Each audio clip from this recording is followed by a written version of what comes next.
Hello, my name is Chloe Hannah Devine and I will be presenting a presentation on the perspectives in psychology. So what does psychology define as? Psychologists use the concepts of theoretical approaches to explore and focus on the observations into the causes of how and why human behaviour and feelings can have an effect on an individual. These theorists conduct experiments that will validate their own research projects to understand the perspectives in psychology. I will therefore be able to attempt to explore two psychological approaches with cognitive and behavioural approach. I will also be able to demonstrate and show an understanding of both perspectives through their similarities and differences. So what is behavioural perspective? The behavioural perspective is a theory approach which suggests that individuals learn from their environment through the use of conditioning. These can be such as classical conditioning, which is learned by association, or operant conditioning, which is the learning of consequences from their own behaviour.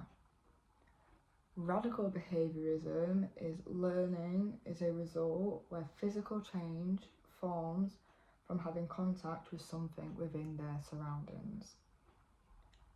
This can lead to social learning, which is a result of observations. Individuals develop skills and behaviours by observing how others behave and therefore mimicking them such behaviours on themselves. An example of this is a student gets a treat for getting 100% in a test. Other students will therefore study harder to get rewarded themselves. This is known as learned helpfulness. So what key assumptions are we taking away from this?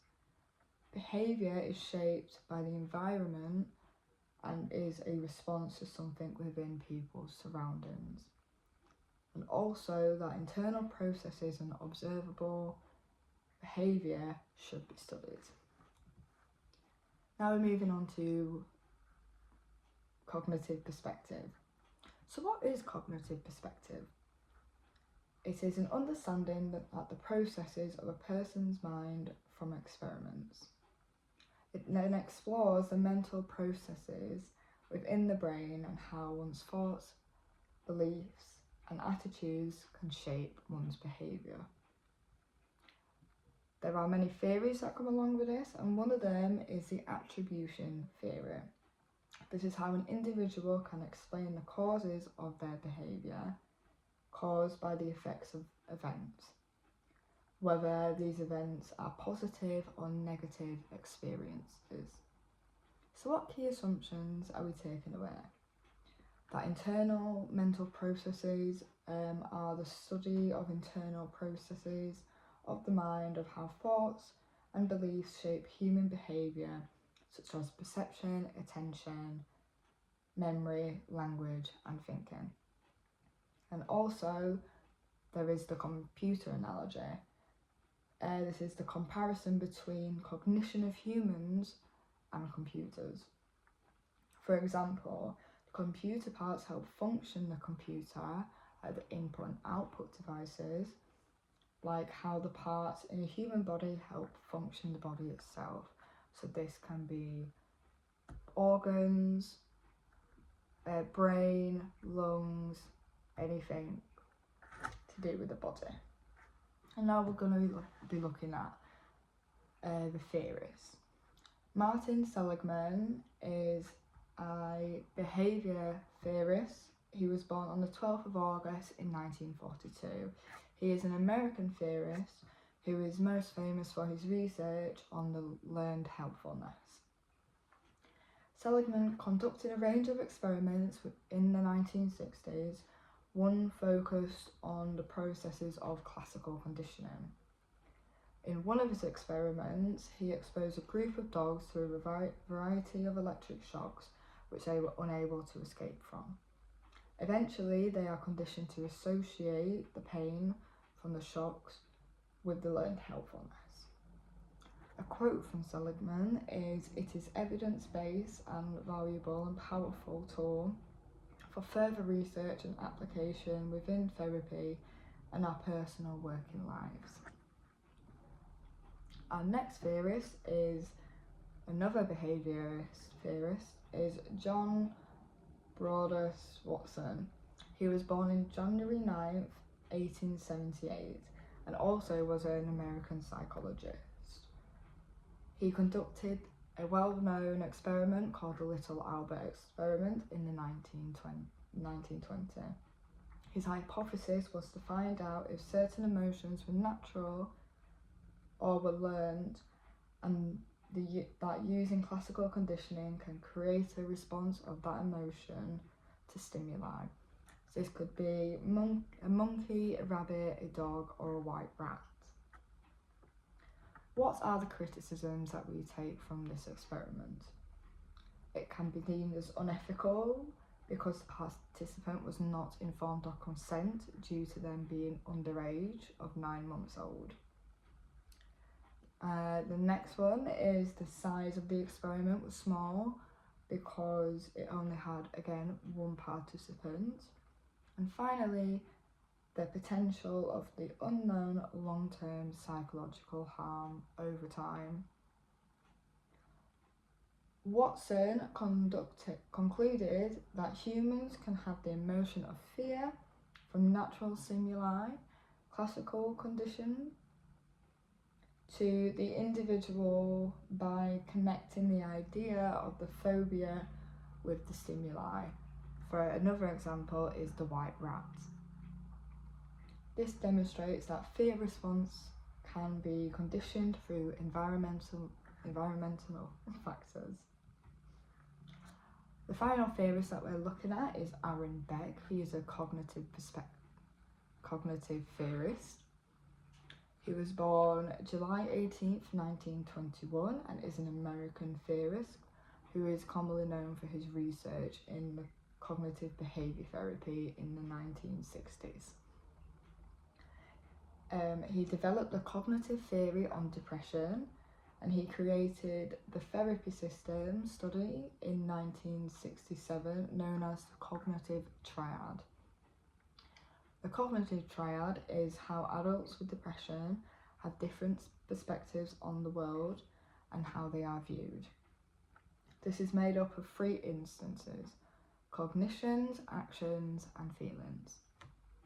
The research shows that CBT is the most effective form of treatment for those coping with depression.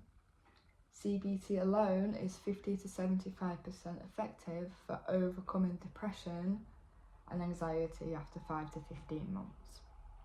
A quote from Aaron Beck is, "The systematic study of self-report suggests that an individual's belief systems, expectancies and assumptions exert a strong influence on his state of well-being, as well as on his directly observable behaviour." So, what are the similarities and limitations of each perspective between cognitive and behaviourist perspectives? So, one of the similarities can be that behaviourism and cognitivism are both learning theories within psychology.